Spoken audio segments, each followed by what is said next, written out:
sa loob ng 6-kilometer danger zone sa Pilitang Inilikas. Tourism activities sa paligid ng bulkan pinatigil. Vice President Sara Duterte naghahanda na sa worst-case scenarios. Pag-alis ng bansa o pagtatago, hindi kasama sa kanyang plano.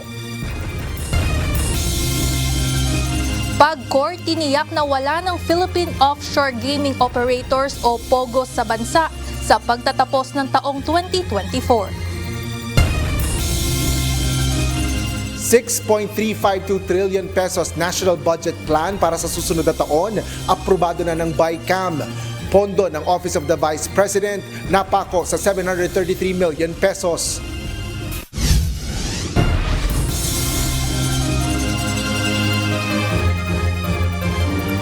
Magandang hapon Pilipinas at sa buong mundo. Tayo po ay sabayang napapakinggan sa Radyo La Verdad 1350 ang UNTV Radio. At una sa ating mga balita. Inaprubahan na ng dalawang kapulungan ng Kongreso ang pinal na bersyon ng 2025 General Appropriations Bill o GAB na naglalaman ng 6.352 trilyong pisong National Budget Plan para sa susunod na taon.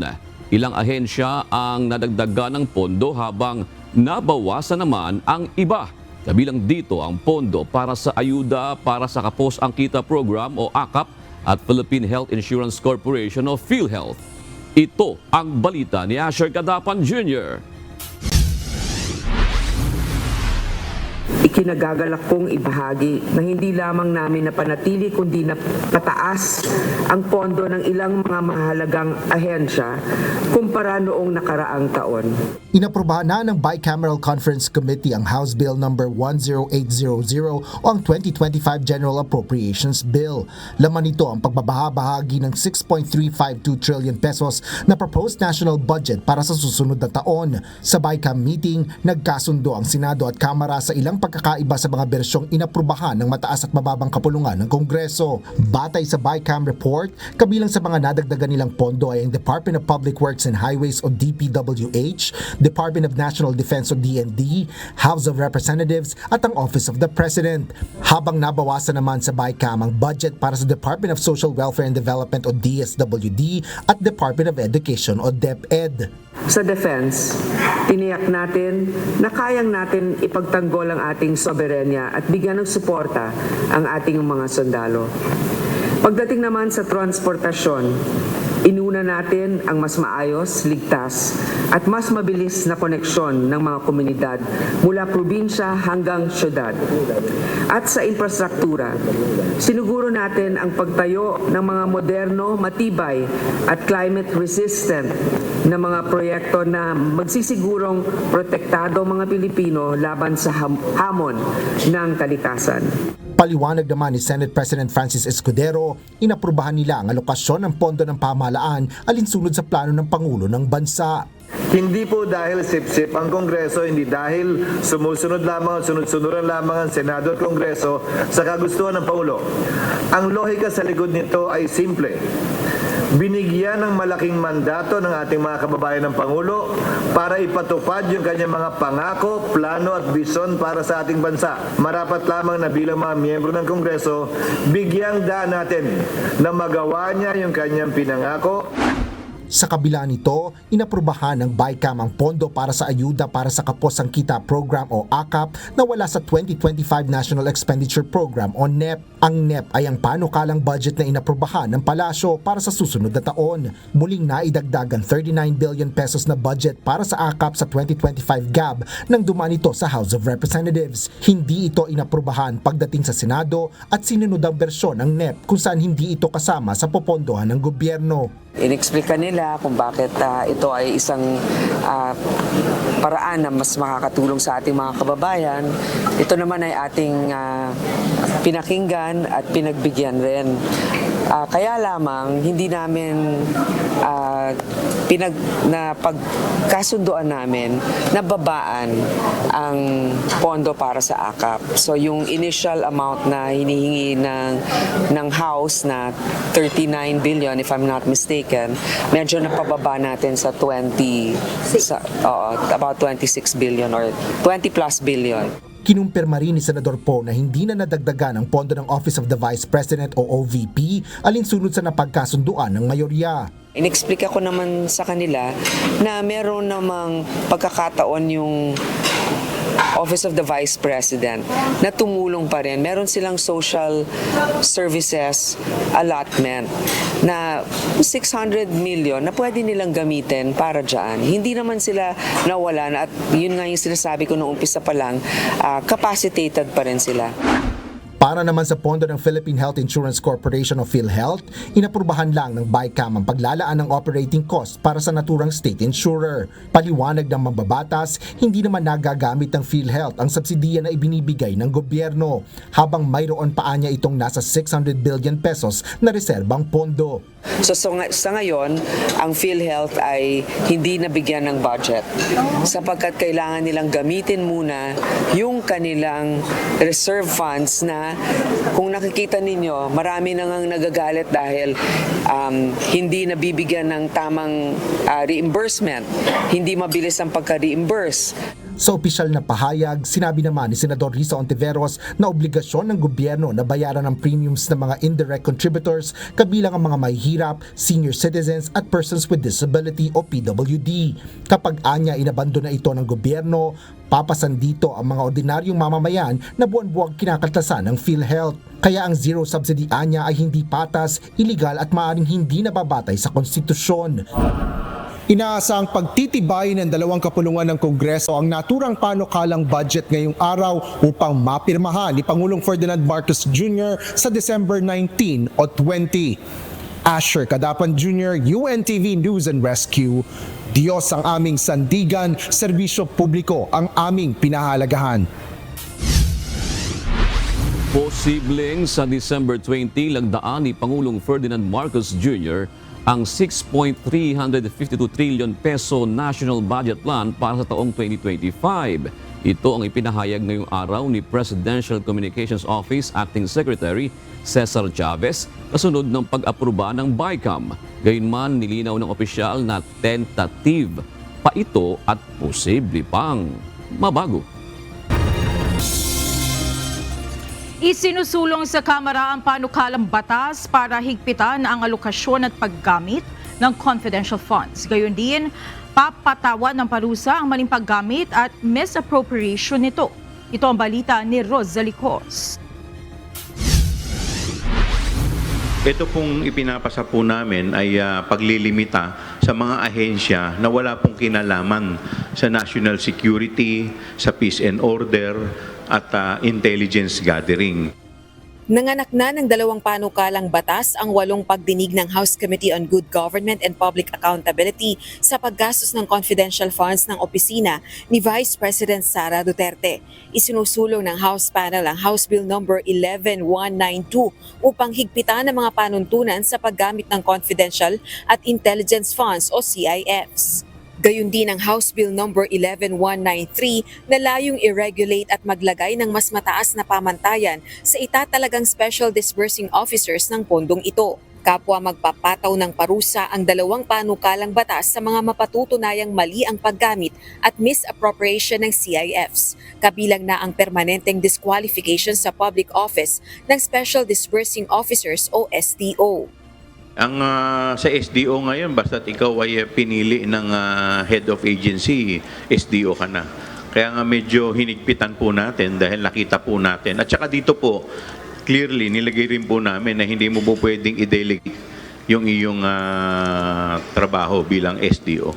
Kaya po namin na binigyan ng mabigat na para maiwasan yung pagkukuntsabahan ng head of agency at saka ng SDO. Paglilinaw naman ng mga kongresista, oras na maisabatas ang panukala. Saklaw nito ang lahat ng mga ahensyang pinaglalaanan ng CIFs, kabilang na ang Office of the President.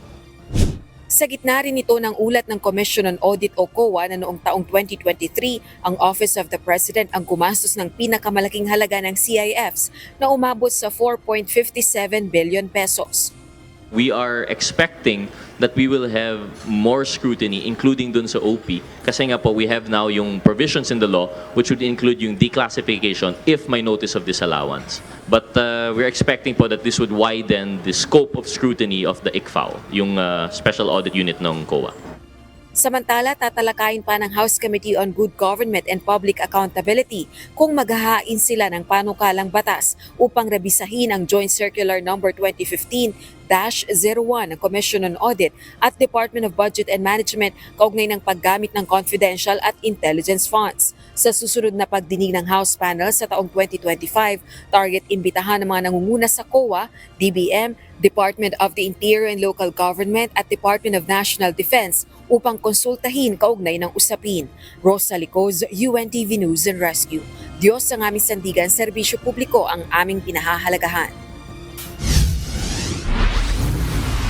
Tiniyak na Philippine Amusement and Gaming Corporation na tuloy-tuloy na ang shutdown sa lahat ng Philippine Offshore Gaming Operators o POGO firms sa bansa sa katapusan ng taon, alinsunod sa kautusan ni Pangulong Ferdinand Marcos Jr. Inaasahan naman ng Department of the Interior and Local Government ang pagsulpot ng guerrilla POGO operations lalo na sa mga probinsya, kaya naghahanda na sila para habulin ang mga ito. Ito ang balita ni Ivan Alvarez. Inulat ko po sa Pangulo na sa December 15, 4 na araw po mula ngayon, kanselado na po ang lahat. So, liliwanagin lang po namin tatlo rito, wala pong meron ng may lisensya pagtuntong po ng January 1, 2025. On track ang POGO phase-out. Ito ang siniguro ni Philippine Amusement and Gaming Corporation o PAGCOR Chairman and Chief Executive Officer Alejandro Tenco sa gitna ng palapit ng deadline sa pag-shutdown sa operasyon ng Philippine Offshore Gaming Operators o POGO sa bansa. Ayon kay Tenco, nasa 7 na lang ang nalalabing POGO operation sa ngayon at kakansilahin na ang lahat ng lisensya nito bago matapos ang Disyembre. December 31 ang ibinigay na deadline ng Pangulo para matigil ang lahat ng POGO ops at paalisin sa bansa ang foreign POGO workers. So, kung mayroon pa dyan magsasabing sila ay nagpapatuloy na maghanap buhay or ng kanilang operation dahil meron silang valid PAGCOR license, hindi po totoo yun. Sapagkat maliwanag po, by December 31, 2024, canceled na po ng PAGCOR ang lahat. Sa kasalukuyan, may tinatrabaho pang illegal POGO operations ang Presidential Anti-Organized Crime Commission o PAOC sa iba't ibang lugar sa bansa. As we speak, sa araw na to, 7 na lang po ang natitira. Sapagkat voluntary na pong, dahan-dahan na pong sumusulat sila and requesting for the cancellation of the respective licenses. Siniguro naman ni Interior and Local Government Secretary John Vic Remulla na hindi titigil ang pamahalaan hanggat hindi nauubos ang ganitong mga uri ng operasyon sa bansa. Ito ang tugon ng kalihim nang matanong kung maaasahan na ba na magiging POGO-free ang Pilipinas sa 2025. All licenses are cancelled, so POGO-free tayo. Guerrilla operations will flourish, but we will go after them. Sa obserbasyon naman ng PAOC, may ilang tauhan ng ipinasarang POGO firms ang gumagawa ngayon ng maliliit na grupo para magsimula ng sarili nilang iligal na operasyon. Palihim umano ito ngayong nag-ooperate gamit ang malakas na internet connection sa labas ng Metro Manila. Pero pagtitiyak ng mga otoridad, laging nakaalerto ang kanilang puwersa upang manmanan ang mga ganitong uri ng aktibidad. We are looking at around 100 plus. So yun yung mga rogue POGOs na tinatawag namin. Ang mga dating POGO workers yan na nagsama-sama, tapos gumawa ng maliit na POGO hub o POGO operation sa isang bahay. Pwedeng ito ay sa isang apartment, pwedeng sa isang resort. Sa hotel. Samantala, tuloy-tuloy naman ang job caravan ng pamahalaan para matulungang makahanap ng ibang trabaho ang na-displaced na Filipino POGO workers. Ivan Alvarez, UNTV News and Rescue. Diyos ang aming sandigan, serbisyo publiko ang aming pinahahalagahan. Hindi na naman dumating sa tanggapan ng National Bureau of Investigation si Vice President Sara Duterte. Katwiran ng Vice Presidente, may aktibidad sila sa Office of the Vice President at pagkatapos ay kailangan niyang bumiyahe agad patungong Davao para makipaglibing sa namatay na tiyuhin. Bagamat dismayado, binigyan pa siya ng NBI ng hanggang sa katapusan ng buwan ng Disyembre upang humarap at personal na magpaliwanag. Ito ang balita ni Benedict Samson. Lagi kong sinasabi, ang kaso hinaharap, hindi tinataguan yan. Harapin mo yan. Problema mo yan eh. Okay, but then, kung ayaw niyang harapin, talikuran niya, look out ni ma'am yun. Look out niya po yun. Wala po tayong magagawa doon. Lahat ng problema hinaharap, hindi tinatakbuhan yan. Lahat ng akusasyon sa iyo, hinaharap yan. Hindi mo tatakbuhan yan. Walang Vice President Sara Duterte na dumating sa tanggapan ng National Bureau of Investigation ngayong araw. Sa ikalawang pagkakataon, hindi na naman sumipot si VP Sara at tanging kanyang legal counsel ang nagpakita sa opisina ng NBI, dala ang liham mula sa Vice Presidente. Ayon kay NBI Director Jaime Santiago, mauunawaan naman nila kung talagang abala ang Vice Presidente sa trabaho. Pero ang hindi lang katanggap-tanggap na dahilan para sa NBI ay ang dahilan ng hindi pagsipot nito. Kung ang reason lang kaya hindi sisipot ay Christmas party, that is not justifiable. But then, the Vice President showed courtesy by sending her counsel talking to us at may letter na ganun. Enough na sa akin yun. Hindi na ako masyadong parang kumbagay mapil na parang napagwalang bahala. At dahil hindi nakadalo sa tanggapan ng National Bureau of Investigation si VP Sara, magsesentro na lang ang investigasyon ng NBI sa mga hawak nilang ebidensya. Yun nga, ang mangyayari nga kung ano yung meron kaming ebidensya, ayun na lang. Ganun na nga po. Siyempre, di ba? Pagka inaakusahan ka, hindi ka sumagot, your silence condemns you. At para naman mabigyan ng pagkakataon na makuha ang panig ng Vice Presidente, nakahanda na maghintay ang NBI hanggang sa katapusan ng Disyembre. Wala. Ni higing wala. Sa akin lang nanggaling yun na while we are studying this for that period, no, itong hanggang end nitong December, ay biglang dumating si BP, welcome po. Pero wala kaming hindi namin siya nire-require, hindi namin hinihingi, hindi sila nagpasabi. Wala po. Akin lamang po yun, kadugtong po yun ng due process at ng courtesy namin sa Vice President. Muli namang iginiit ng NBI na magiging patas sila sa gagawing investigasyon sa threat na natanggap ni VP Sara at maging sa pagbabanta umano nito laban sa Pangulo. Benedict Samson, UNTV News and Rescue. Diyos ang aming sandigan, serbisyo publiko ang aming pinahahalagahan. Naghahanda na si Vice President Sara Duterte sa worst-case scenario laban sa kanya. Gayunman, tiniyak nito na hindi siya tatakas o magtatagos sa ibang bansa. Hindi rin naniniwala ang pangalawang Pangulo na magiging patas ang National Bureau of Investigation sa kanya. Ito ang balita ni Jed Neresina live. Jed, ito pang paniniwala ni VP Sara na hindi magiging patas ang NBI sa kanya ang dahilan kung bakit hindi siya personal na pumunta sa tanggapan ng NBI. Monica, yan nga yung sinabi ni Vice President Sara Duterte kanina sa panayam ng media sa kanyang tanggapan sa Mandaluyong City na naniniwala na siya na hindi umano magiging patas ang magiging investigasyon na gagawin ng NBI.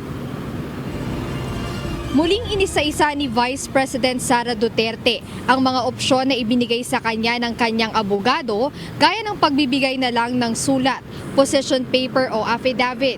Kaya sinabi niya na hindi rin siya pumuntang personal kanina sa opisina ng NBI dahil wala rin naman magbabago dahil aniya una pa lang ay may plano na ang mga ito na sampahan siya ng kaso.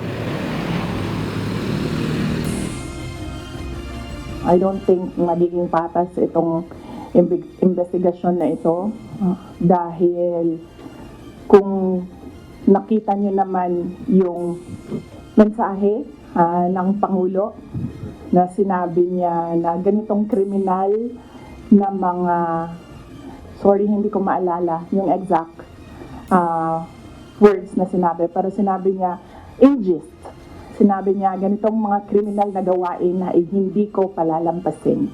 So sa makita na natin the pronouncements of the President, meron ng bias. Bukod sa pronouncement ni Pangulong Ferdinand Marcos Jr., malinaw na rin aniya sa kanya ang posisyon ng Department of Justice kaugnay ng mga nangyayari. Nakita niyo rin yung interview ng isang USEC ng Department of Justice. Sinabi niya, a threat is a threat.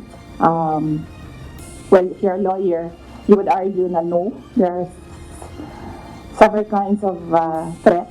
But nakita niyo na doon pa lang sinabi na niya kung ano yung position niya. At as a USEC of DOJ, we expect that is the position of the Department of Justice.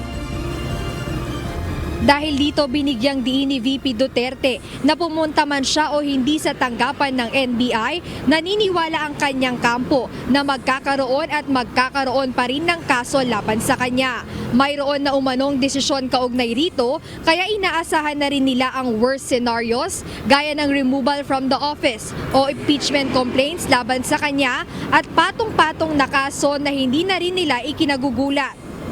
Kasama na ring inaasahan ng pangalawang Pangulo ang kaso na walang bail o magkakaroon ng warrant of arrest sa kanya. Kaya sinabi ni VP Sara na wala sa kanyang plano na takasan ang mga ito. Not plan to leave the country or I do not plan to hide if there will be a warrant of arrest. Mainly because my children are here. Aniya kung ma-detain man siya ay gusto niyang magstay sa Pilipinas para makita pa rin ang kanyang mga anak.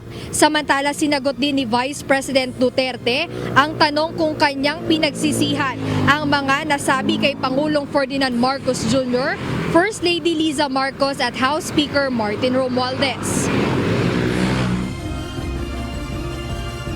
No ma'am, buti na yung alam nila ma'am na pag namatay ako, hindi talaga ako I will not die in vain.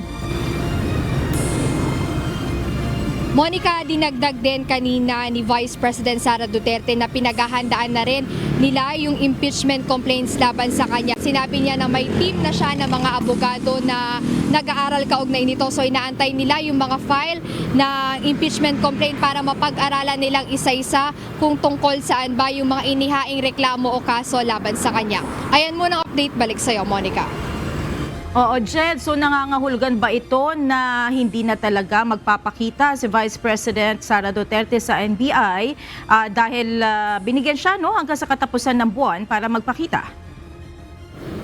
Tama ka dyan, Monica, binigyan nga ng NBI ng pagkakataon pa si Vice President Sara Duterte na magpakita personal sa kanilang tanggapan, pero walang binanggit kanina si VP Sara kung personal pa ba siyang magtutungo sa NBI para doon sa sabina nga na inihain sa kanyang. Ngunit yun na nga lang ang sinabi niya na pumunta man siya o hindi sa tanggapan ng NBI ay may investigasyon na or magtutuloy na yung kaso na inihahanda nila para sa kanya. Monica.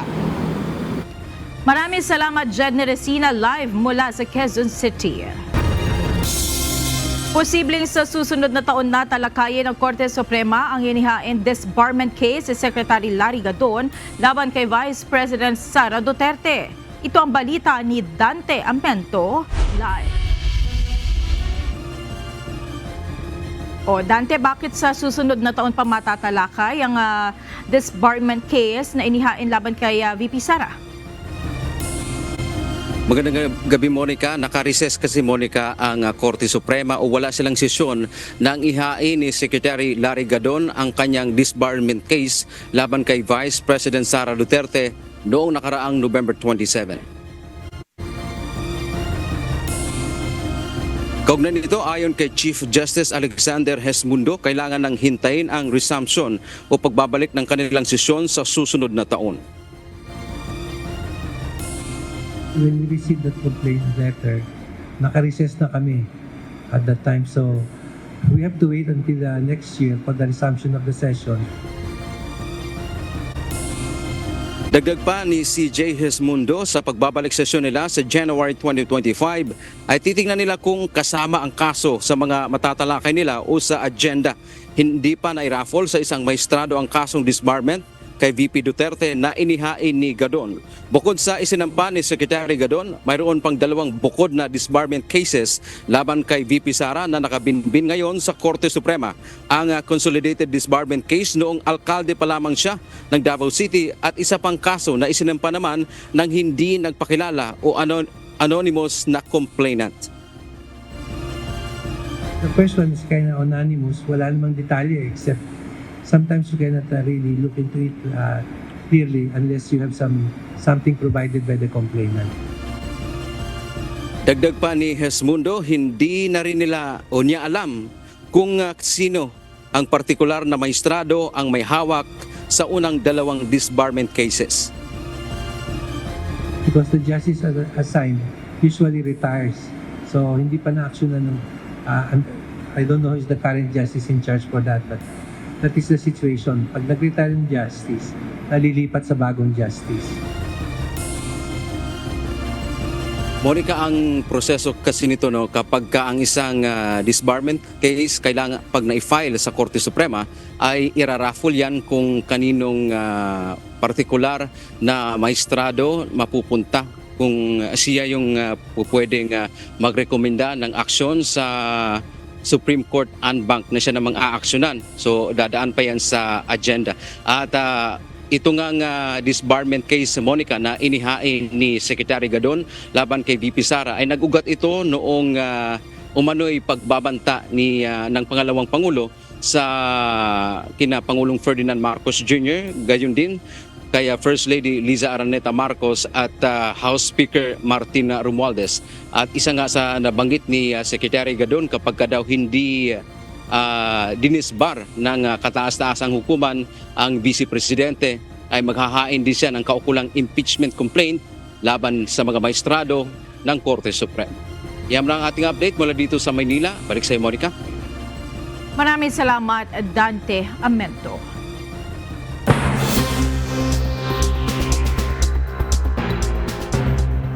Inaresto ang dating Defense Minister ng South Korea na si Kim Jong-un dahil sa kanyang papel sa pagpapataw ng batas militar na umani ng malawakang protesta at kritisismo. Inaprubahan ng Seoul Central District Court ang arrest warrant laban kay Kim para sa mga kasong rebelyon at pag-abuso sa kapangyarihan. Si Kim ang unang naaresto kaugnay ng martial law declaration ni President Yoon Suk-yeol. Samantala, naghain ang oposisyon ng mosyon para sa isang independent special counsel na mag-iimbestiga kay President Yoon at iba pang opisyal ng militar. 0% contained pa rin ang Franklin wildfire sa Malibu, California na nagsimula kagabi. Malaking bahagi ng populasyon ang nasa mandatory evacuation order. Ito ang balita ni Sanicos. We had pre-positioned assets, over 100 assets were pre-positioned by the state of California, 55 engines specifically, aircraft as well, turned out to be prescient, and we are utilizing those personnel and that equipment. Patuloy na sumisiklab ang Franklin wildfire sa Malibu sa kabila ng pagiging handa ng California laban sa ganitong kalamidad. Tinupok na ng apoy ang mahigit 3,000 acres na lupain at 7 gusali sa Malibu. Patuloy namang nasa evacuation ng libo-libong residente. Daan-daang bumbero mula sa Los Angeles County at mga kalapit lugar ang nagtutulong-tulong para apulahin ang sunog simula pa alas 11 kagabi. We've procured more helicopters with night, and our pilots have night vision goggles, so we are now able to bring the fight to the night. Wala pa ring kuryente sa malaking bahagi ng Malibu hanggang sa kasalukuyan. Patuloy na nababahala ang mga residente sa pagkalat ng sunog lalo't may red flag warning sa Southern California ngayon dahil sa Santa Ana wind gust na umaabot ng 65 miles per hour. Sanicos UNTV News and Rescue, Malibu, California, USA. Diyos ang aming sandigan, serbisyo publiko ang aming pinahahalagahan. Itinanggi ni Israeli Prime Minister Netanyahu ang mga paratang ng bribery at pandaraya sa kanyang paglilitis. Tinawag niyang hindi kapani-paniwala ang mga akusasyon tungkol sa pagtanggap ng mga mamaharing regalo mula sa mayayamang kaibigan kapalit ng pabor sa media. Inilarawan ng kanyang abogado na si Amit Haddad ang kaso bilang isang political witch hunt. Ang paglilitis ay inaasahang magtatagal ng taon at patuloy na huhubog sa direksyon ng politika sa Israel. Mananatili ang presensya ng tropang militar ng Estados Unidos sa Syria upang labanan ang Islamic State o ISIS. Ayon kay US Deputy National Security Advisor John Feiner, mahalaga ang misyong ito para sa seguridad at hindi bahagi ng negosasyon. Ipinahayag ni Feiner na nananatili ang dedikasyon ng US laban at kontra sa terorismo sa rehiyon. Binigyan diin ng White House na ang presensya ng US ay may layuning pigilan ng gulo matapos ang pagbagsak ng rehimen ni Bashar al-Assad.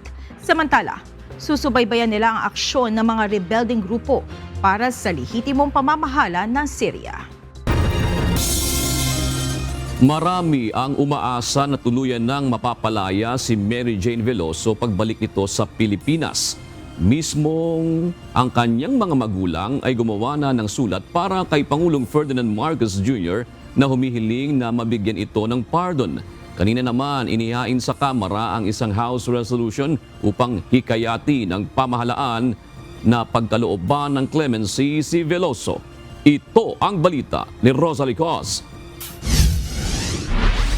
Ang pinakamasaya kako sa akin, kako pag binati mo ko, yung makakauwi ni anak ko, uuwi na nga.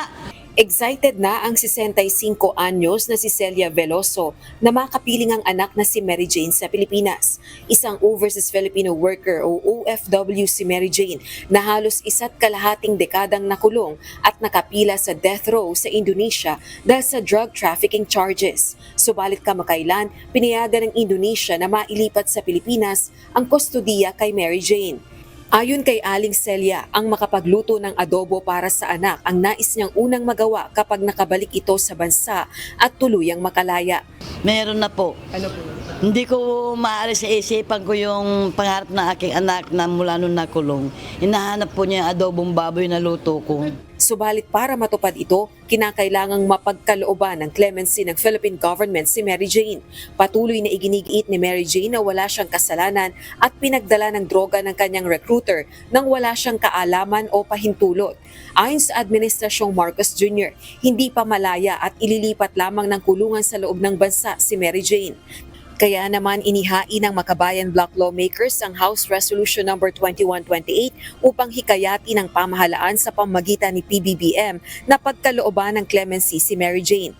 Actually sensing ito urging the president. So hindi natin pinapakialaman yung kanilang pero at the same time we are actually sinesense natin na sana ay pagbigyan tayo kaugnay dito.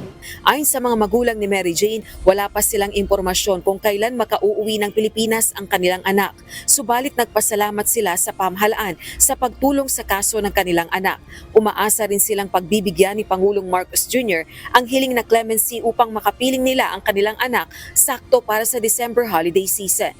Ang mensahe ko po sa ating Pangulo na sana po paglapag na si Mary Jane dito sa Pilipinas nakasalubong na yung clemency sa kanya para dire-diretso na po at masaya yung Pasko po namin.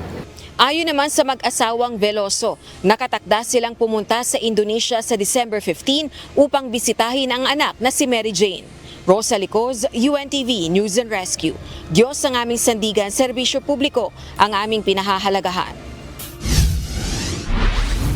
Tinapos na ngayong araw ang presentasyon ng ebidensya ng prosekusyon para tutulan ng apela ng kampo ni dismissed Banban Tarlac Mayor Alice Go na makapaglagak ito ng piyansa para sa kasong qualified human trafficking.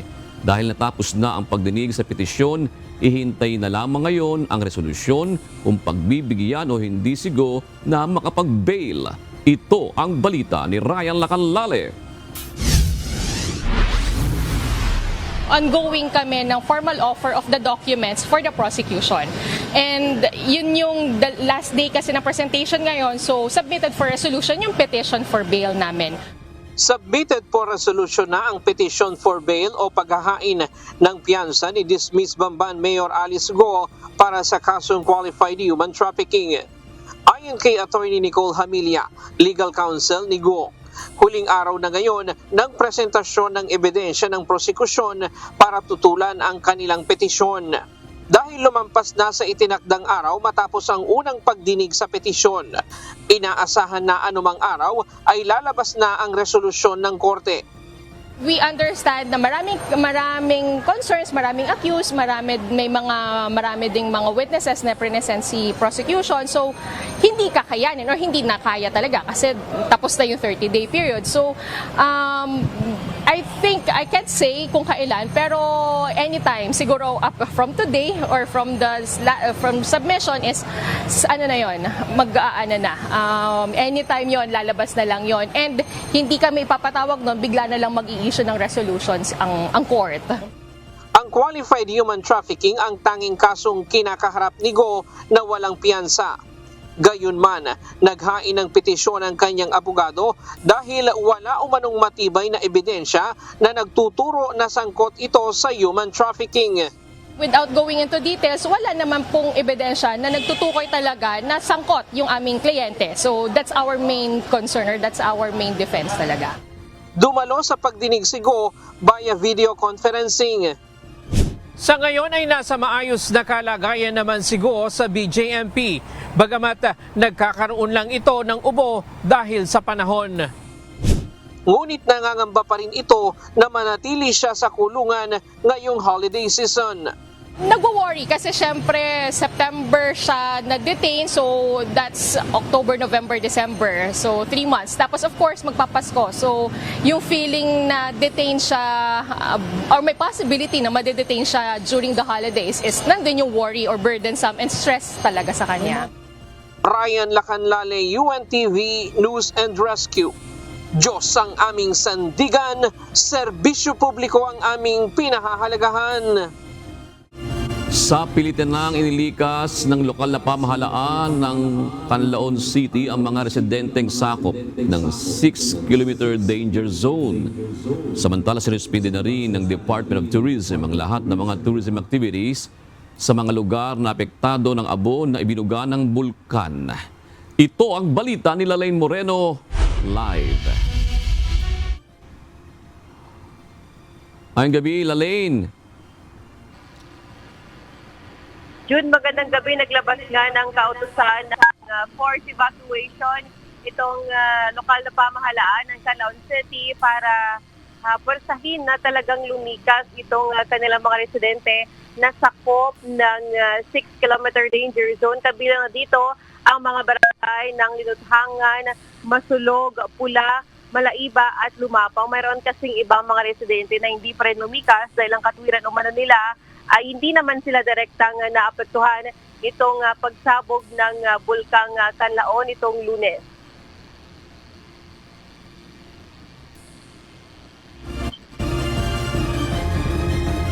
Kanina, naabutan pa namin ng ilan sa mga residente na naghahanda ng kanilang mga gamit, gaya ng mag-asawang sina Visitasyon at Beltran ng Barangay Masulog. Anila, hindi naman sila direktang apektado ng pagsabog. Pag ika na mo, dam, normal ra. Pag uli na mo, dam, amo to, naglukot-lukot na ang iyahang kanang aso. Ba pa man ako mga anak ko, dam? Nag-ubra pa man sila sa LCR, ang usa. Kami may nabilin sa bata, nagkuhan sa mi, nagtapok sa mi ba? Naminaw sa panahon. Karon kay pabakwito naman yun mi dam, bakwitan lang yun. Naglupot man ko ng aso. Usok madam mo? Magani kay ang hangin, ang amihan ng anak dayon madam. Magani git mura din. Kaya wala pa sa mukha amihan, dili tabon tong abo. Si Ines naman, hindi maiwan-iwan ang kanyang mga alagang hayop kaya hindi rin agad ito lumikas. Sinagod lang ang daan mo sa trabaho niya, ang kanding, doon po kahit bilit pag-ipuso. Kuha na to siya, inutang na ang kanding ang trabaho. Kaya mau may kuhaan sa ila, niyo, kapakit mo, kaya ditado ang disa. Kinakapos naman ang hininga ang 81 anyo sa si Lola Bienvenida habang paakyat sa pick-up point ng mga nagsisilikas. Damo ko bros may. Ay, damo ka obra? Kutos ako lang mag-isa. Sino bilin balay mo? Wala. Ikaw lagi ito sa... Oo. Kapoy gani kaayo dyan. Balay, sir. Sa Alabasi? Nana na doon sa tila ng bulkan. Gamay lang kaya kulang ko. Nana naman dito atong ikon ba? Nanghawan diyaw. Kaya nga mas lagan nga pabakwiton ko no di. Pabakwit naman ako kay ako ang sawadan PWD dana. Dili mi kulbano kay nana doon pumiyan agad. Samantala, suspindido muna ang tourist activity sa ilang bayan sa palibot ng Mount Canlaon.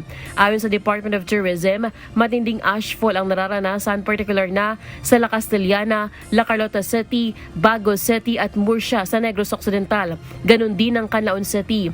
Bunsod nito, ititigil muna ang pagsasagwa ng trekking activities, swimming, farm site visits at day tours para sa mga turista sa mga nasabing lugar. Sarado rin sa ngayon ng ilang resort, farms at iba pang lugar na malimit bisitahin ng mga turista lalo na't malapit ito o nasa loob ng 6-kilometer radius ng bulkan.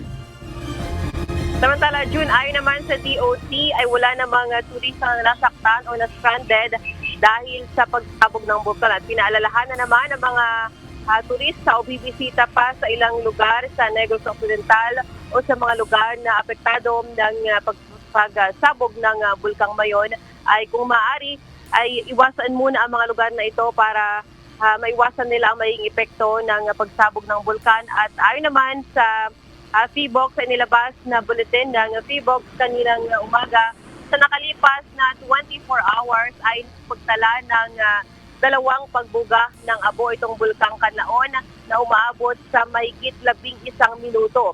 At meron itong 31 na volcanic earthquake. Ibig sabihin yan, June, hindi pa masasabi ng PHIVOLCS na kalmado na ang bulkang Canlaon dahil ngayon nga ay nasa alert level 3 pa ito at anumang oras ay maaaring muli itong sumagot. June. Lalay, meron lang ako nakitang video kanina na dyan sa report mo. Ano ba, plantation ba iyon ng asukal? Yung nakita ko kanina. Kumusta dyan ang sugar plantation? Gaano ito naapektuhan, Lalaine? Yun, tama ka dyan kanina, no? Nag-ikot-ikot tayo sa ilang bahagi ng La Carlota City kasi itong La Carlota City ang major producer ng asukal sa probinsya ng Negros Occidental. Dahil nga umulan kahapon ay wala na tayo mga nakitang asupre sa mga dahon ng tubo or sa mga sugar plantation. Ayon sa payag ng Sugar Regulatory Administration, ay inaasas pa nila kung gaano kalaki ang pinsala nitong mga abo na tumama sa mga puno ng tubo. Ayon kasi sa SRA, kapag tumagal yung abo na nasa puno ng tubo ay posibleng magiging masisira itong dahon dahil nga acidic itong abo, Juno. So kalaunan ay bababa ang produksyon ng asukal. Pero sa ngayon, hindi pa masabi ng SRA kung gaano na kalawak o kung ano ang epekto ng pagsabog nitong Canlaon noong Lunes. Pero pag halimbawa, dadalhin na nga doon sa planta, yung mga tubo na yan na natabunan ng abo, paano ang prosesong ginagawa dito, Lalaine? Ito ba ay okay lang ba na mahugasan? Okay na yun? Wala nang bantayan sa kalusugan ng tao? Yun ang proseso kasi dyan sa pag-process ng sugar ay dinadaan muna doon sa hugasan yung mga tubo before siya ididiretso doon sa proseso. Kumbaga bago siya pipigain ng machine para siya ay maging asukal. So kung tatamaan yun na predict ay huhugasan nila bago siya ipoproseso para maging asukal. Doon naman tayo sa punto, Lalaine, ng mga sitwasyon ng mga residente dyan doon sa mga inilikas mula doon sa 6-kilometer danger zone. Papaano ang latag na plano ng mga LGUs na naapektuhan nito Kasi sinasabi diba ng PHIVOLCS na ito ay pasimula pa lamang na maaaring mas malaki pang pagsabog. Diba? Ganun, para magmatic nga ang sinasabi nung PHIVOLCS, Lalaine. Gaano ang itatagal na supply doon sa mga evacuation center? Paano ang ginagawang security? Meron ba mga checkpoint na nakalatag din doon sa boundary ng 6-kilometer danger zone, Lalaine? Banggit mo lang sa amin. Tama ka dyan, June. No, worst cases ang sinabi nga ng Office of the Civil Defense kung talagang sumabog itong bulkan. At ang possibility kasi dyan, June, from 6 kilometer, itaas nila sa 10 kilometers itong danger zone. Kumbaga, yung mga lugar na nasa loob ng 10 kilometers ay kailangan talagang ilikas. So, worst cases, inaasahan nila nasa almost 90,000 na mga residente sa paligid ng bulkan ng ililikas. At nakahanda na rin ang evacuation center. Kahapon, binuksan itong Regional Evacuation Center, ang isa sa mga pinakamalaking evacuation center dito sa bahagi ng Bago City. Binuksan yan nila para sa mga evacuees. At kung kukulangin yan, ay ang isa pang inihahanda nila, ito namang Panaad Stadium sa Bacolod City. Ito naman mas malaking lugar para mag-cater doon sa mga evacuees. At doon naman sa mga pagkain, sinabi kahapon ni DSWD Secretary Rex Gatchalian na mayroon silang naka-preposition na 87,000 na family food packs doon sa mga evacuation centers. Nakakalat yan doon sa mga binuksan na ng mga eskwelahan at mga evacuation centers. Kung kukulangin yan, sabi niya, ay nag-request na sila ng additional na pondo para doon sa mga residente. At yung mga ibang karatig na lugar ay nangako naman na tumulong sa mga residente sa kanilang mga pangangailangan. Meron na rin ibang lugar na nagbigay ng tubig, mga face mask at hygiene kits dito sa mga apektadong lugar. At pagdating naman sa security dyan kanina, doon sa bandang La Castellana, mayroong mga pulis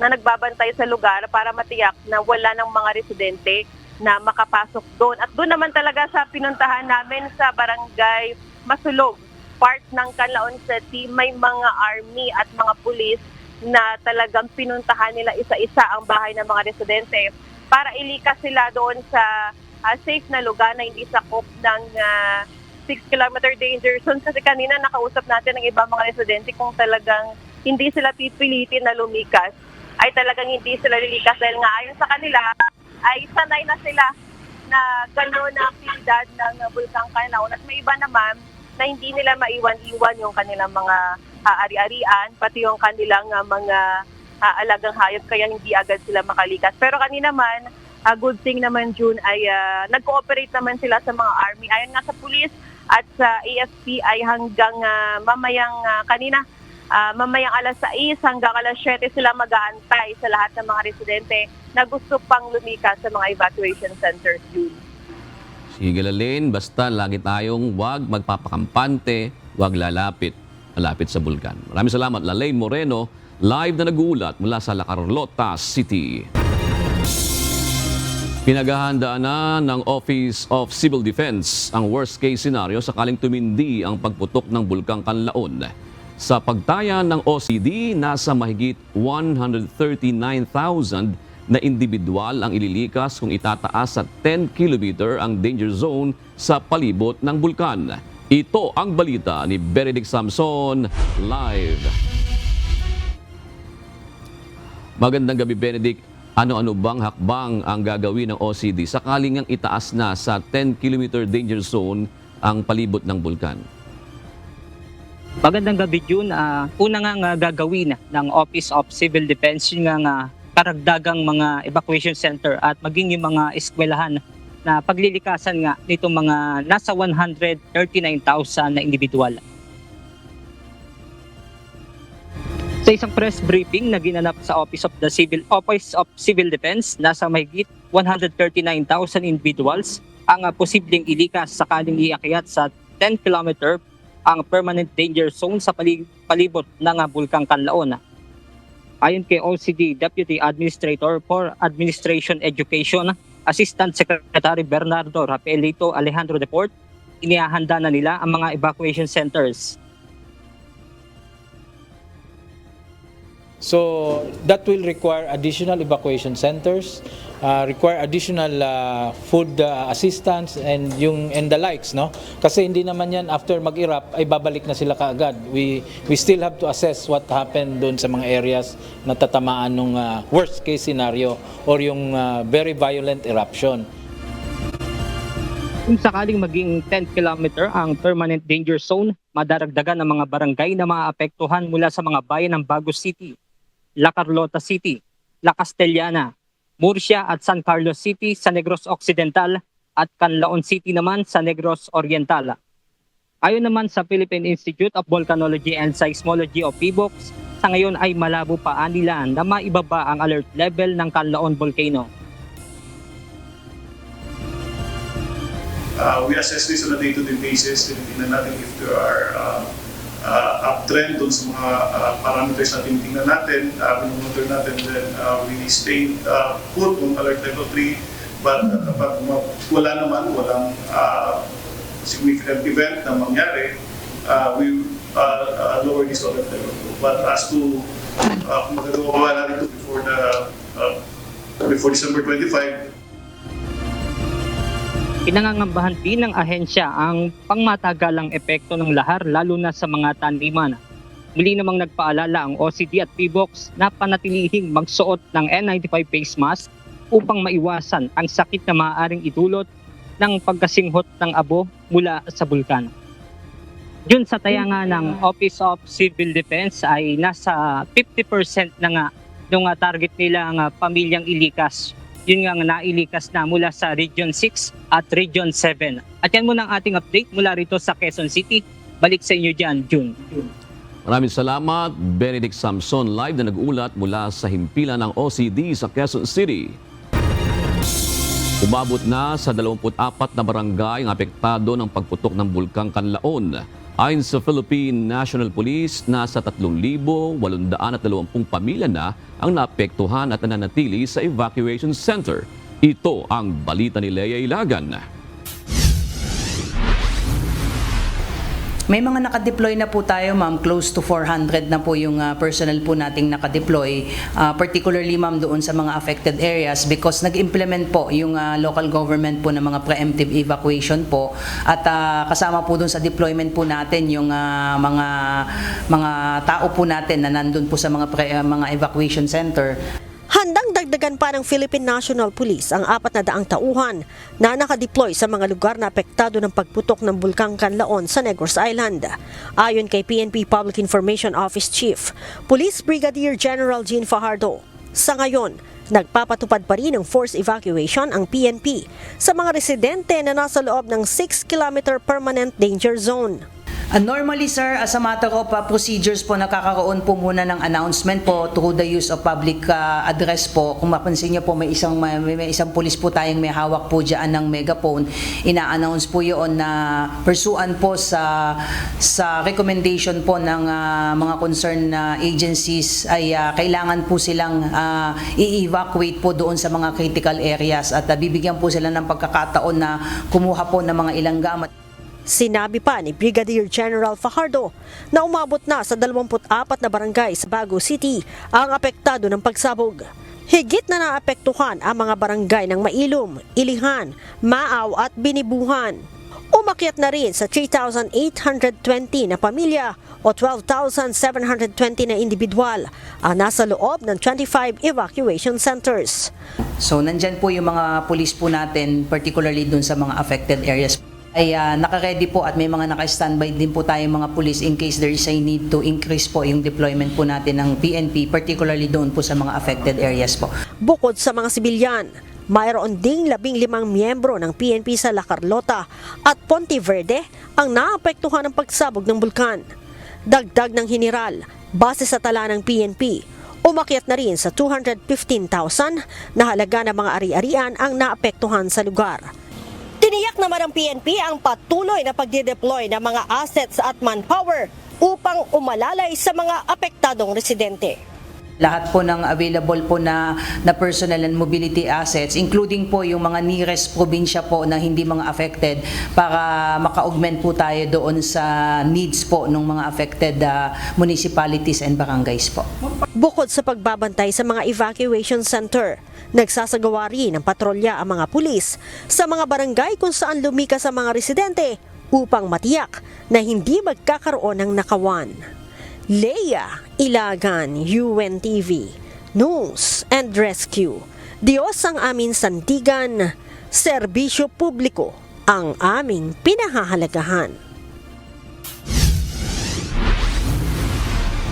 Posible umanong makaramdam ng mental stress sa mga taong apektado ng kalamidad. Kaya payo ng isang eksperto, bigyang pansin at paigtingin ang agarang pagsasagawa ng debriefing para sa mga biktima upang hindi mauwi sa depresyon ang kanilang kondisyon. Ito ang balita ni Gladys Tuwabi. Ang depression kasi time frame yan. For more than, pag umabot na ng 3 weeks to 1 month, iba na to. Maaring ito'y depressive symptoms na. And what more, kung umabot ng mga 6 months pataas, so pwedeng ito'y medyo, sabihin na natin isang, hindi lang sa mental health issue, pero pwedeng maging disorder, yung tinatawag nating major depressive disorder, post-traumatic stress disorder, yung mga ganong klase. Posible umanong humantong sa major depressive disorder ang mental stress na nararanasan ng isang tao kapag hindi agad natugunan, lalo na sa kaso ng mga taong apektado ng kalamidad. Ayon sa psychologist na si Dr. Camille Garcia, mahalaga ang mabilis na pagsasagawa ng debriefing sa mga biktima upang sila ay kumalma at maiwasan ang mental stress. Halimbawa na lamang ay ang pagputok ng bulkang Kanlaon kamakailan, kung saan libu-libong tao ang kinailangang agad lumikas mula sa kanilang mga tahanan. Maituturing na stressful ang sitwasyong ito dahil hindi alam kung hanggang kailan mananatili sa evacuation center at kung may babalikan pa bang ari-arian. Ayon kay Dr. Garcia, mahalagang matuto at sanayin ang mga kagawad at volunteers sa mga barangay ng psychological first aid upang sila mismo ay makapagbibigay ng psychological intervention sa mga nangangailangan.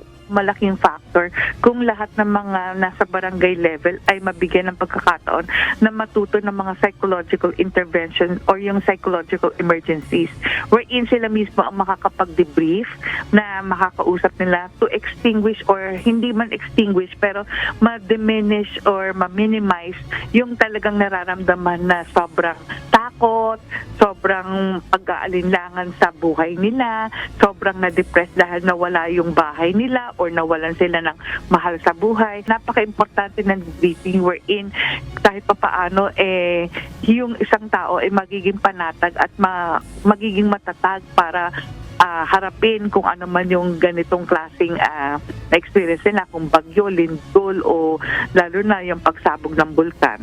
Aniya, sa loob ng 1 hanggang 2 linggo matapos ang naranasang kalamidad, ay maiging maipatupad ang debriefing upang matulungan ang mga biktima lalo na ang mga bata. Usually, alam mo, pag sinasabi natin 1 to 2 weeks for them to be able to become resilient, napakalaking factor yan para maging resilient ang isang tao na talagang yun yung time frame.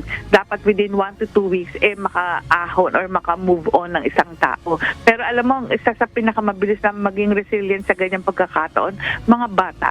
Kaya dapat nga talagang madali yung mas maging mabigyan ng pagkakataon na magkaroon ka agad ng mga debriefers para sa mga bata. Sa tala ng Department of Social Welfare and Development, higit 34,000 individual ang apektado ng nagpapatuloy na aktibidad ng bulkan sa Negros Island.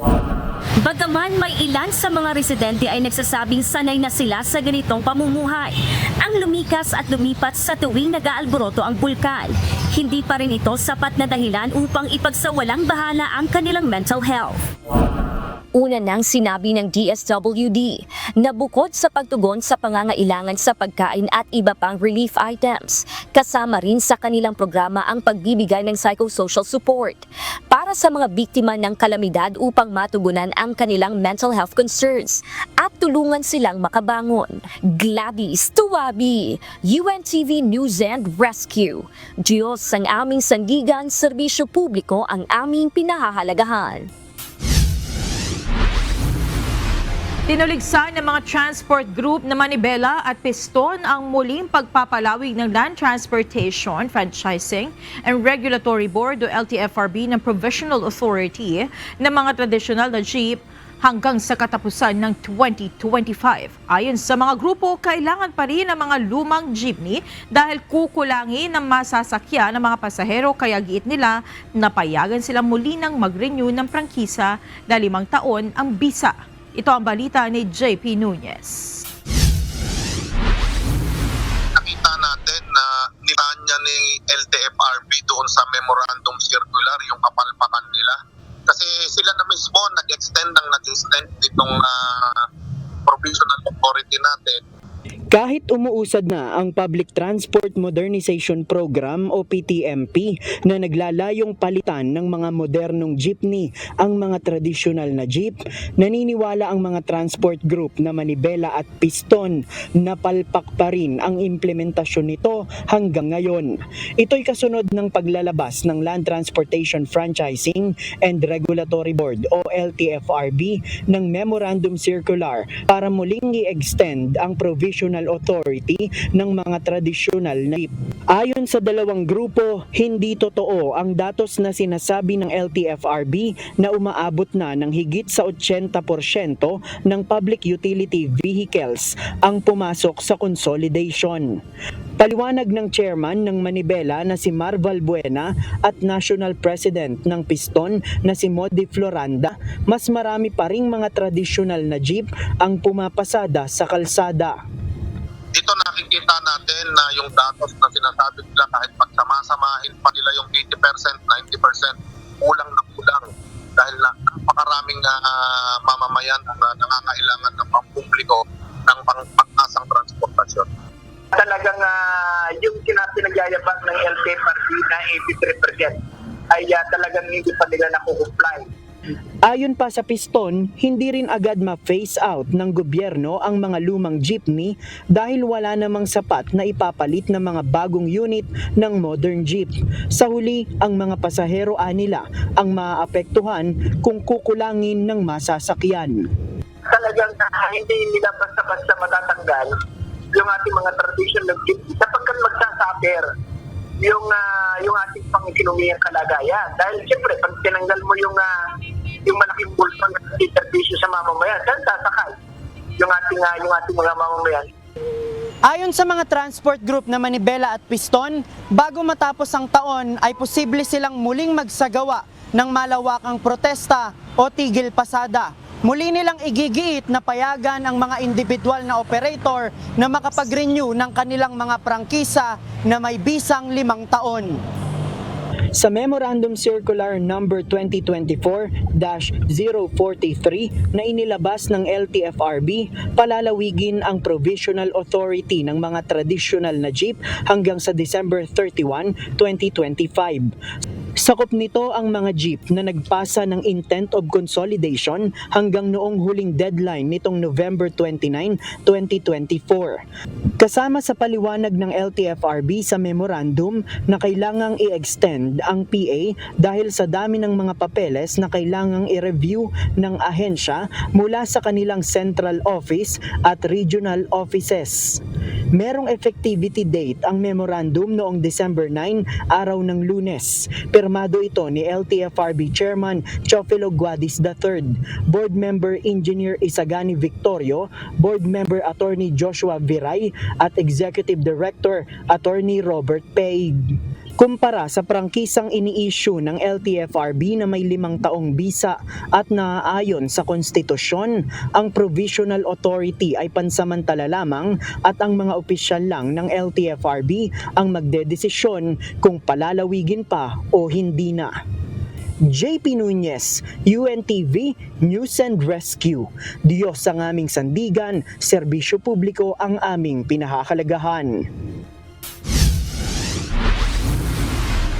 Siksikan ng mga tao ngayon sa Divisoria Market at unti-unting nararanasan din ang pagsikip ng mga kalsada. Subalit sa kabila nito, ayon sa ilang mga tendera, naging matumal pa rin ang bentahan ngayong holiday season kumpara noong mga nakaraang taon. Ito ang balita ni Mia Alonso. Sa ngayon, matumal, di kagaya nung nagdaan taon, okay pa. Ngayon, malayo sa talaga bentahan. Dagsa siya, minsan dumadagsa ang tao, pero minsan siguro 5 kasama, isa lang ang bumibili. Parang mga abubot na kasama lang. Dagsa ng mga tao, subalit matumal na bentahan. Ito ang naging himutok ng ilang tindera sa Divisoria Market, kung saan inaasahan ng mga ito na magiging malaki ang kita nila ngayong holiday season. Subalit naging taliwas ang nangyayari. Ganun pa rin, matumal pa rin hanggang ngayon. Tingnan mo ma'am, mas marami pa yung mga nagtitinda kaysa namimili. Ayon sa ilang mamimili, bagamat siksikan ngayon sa Divisoria, ay mas pinipili pa rin nila ang mamili dito kumpara sa mga mall dahil sa mga bagsak presyo ng mga tinda. Tsatsaga ka lang sa Divisoria kasi maputik, masikip, mainit, pero worth it naman. Mas mura po kasi dito. Kaya po ng tao. Mura po. Budget po siya. Ayon naman sa magkakapatid na senior citizen na Milagros, Feli at Nelia na namimili sa Divisoria, kahit mainit at ma-traffic ay na-e-enjoy nila ang pamimili dito. Sinasamantalan nila ang pagpunta ng sobrang aga upang huwag makasabay sa dating ng maraming tao. Medyo mababa dito. Makakapili ka, marami kang mapipili na mas mababa, abot kaya namin. Ayon sa ilang tindera dito sa Divisoria, malaki na ang itinumal ng bentahan kumpara noong nakaraang taon. Marami na kasi ang mas bumibili ng mga produkto online kaysa personal na pumunta sa mga pamilihan. Alos lahat nandun na sa online. Ano yung nasa Divisoria, nasa online lahat. Wala rin yung rito sa bangketa. Busy naman yung iba kaya wala nang time labas. Kaya yung iba siguro sa online na lang. Kasi dati sobrang lakas yun, hindi na talaga. Dahil sa nausong online na paraan ng pamimili, isa ito sa napansing dahilan ng mga nagtitinda kung bakit naging madalang na ang mga bumibili sa kanila sa pamilihan. Sa kasalukuyan, kapansin-pansin na rin ang pagdagsa ng taong namamasyal at nag-iikot sa mga pamilihan, gayon din ang sumisikip na daloy ng trapiko sa kahabaan ng Maynila. Paalala ng local government unit na nakakasakop sa Divisoria ang pagiging maingat kapag pupunta sa mga pamilihan dahil lagana pa rin ang mga taong mapanamantala sa paligid. Mia Alonso, UNTV News and Rescue. Diyos ang aming sandigan, serbisyo publiko ang aming pinahahalagahan.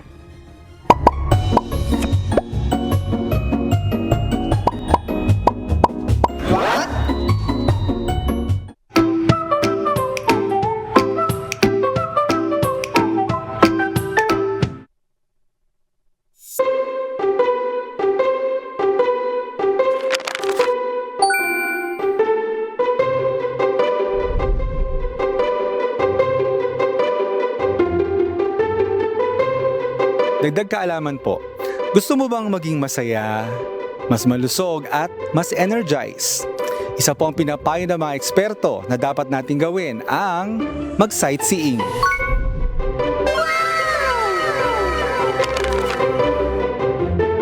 Kapag nasa kalikasan ka, bumababa ang stress at anxiety. Tinatawag ito na nature therapy. Libre, walang reseta at super effective. Pag naglalakbay ka at bumibisita sa makasaysayang lugar, nagiging active din ang utak mo. Mas natututo ka at tumatalas ang memorya. Maglakad-lakad sa parke o sa tabing dagat. Alam mo ba, kahit 30 minutes na paglalakad ay nakapagpapalakas ng puso at katawan. Bonus pa, mas nagiging masaya ka. Ang pagtingin sa magagandang tanawin ay nagpapataas ng happy hormones na tinatawag na serotonin. Kaya po, wag po kayong manatili lang sa bahay. Gaya namin, nagpunta kami dito sa top sa Cebu para mag-sightseeing. Bawat tanawin meron pong benepisyo na dagdag sa ating kalusugan. Sana po may natutuhan kayo at laging tatandaan, mapalad po ang tao na nakakasumpong ng karunungan at ang tao na nagtatamo ng kaunawaan.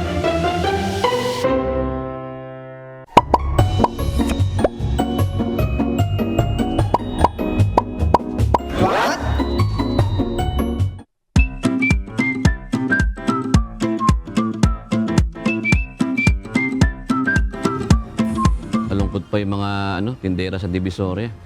Wala pang pera yung mga tao. Actually, di ba, sumasali kami sa mga events, mga ganyan, mga bazaars, concert. Ramdam talaga.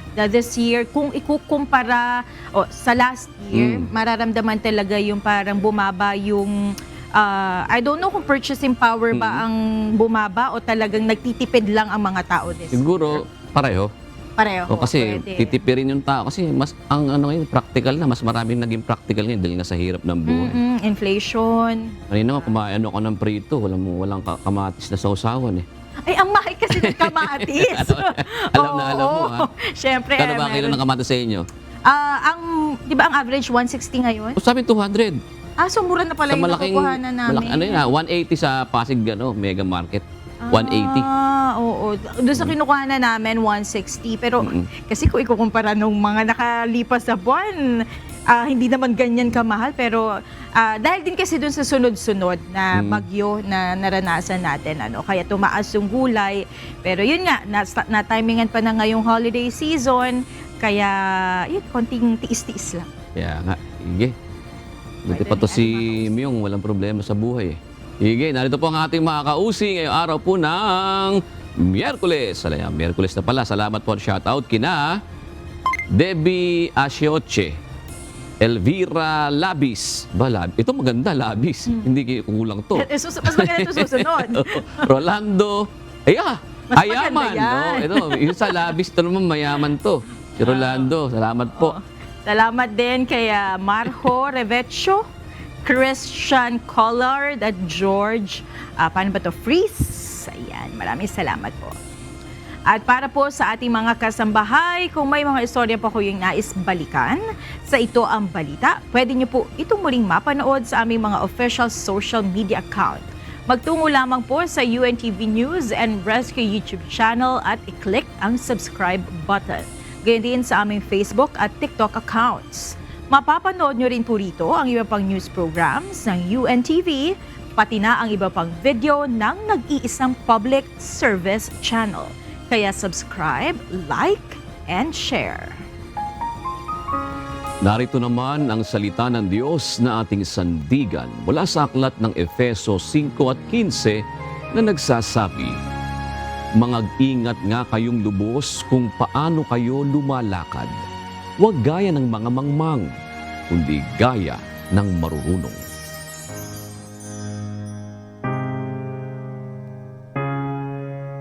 Yan ang naging kabuuan ng ating balitaan ngayong gabi. Aming inilahad ng buong katapatan kung paano namin nasaksihan.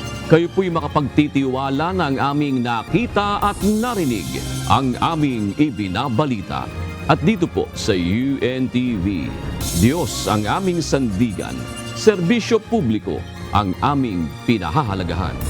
Magandang gabi po.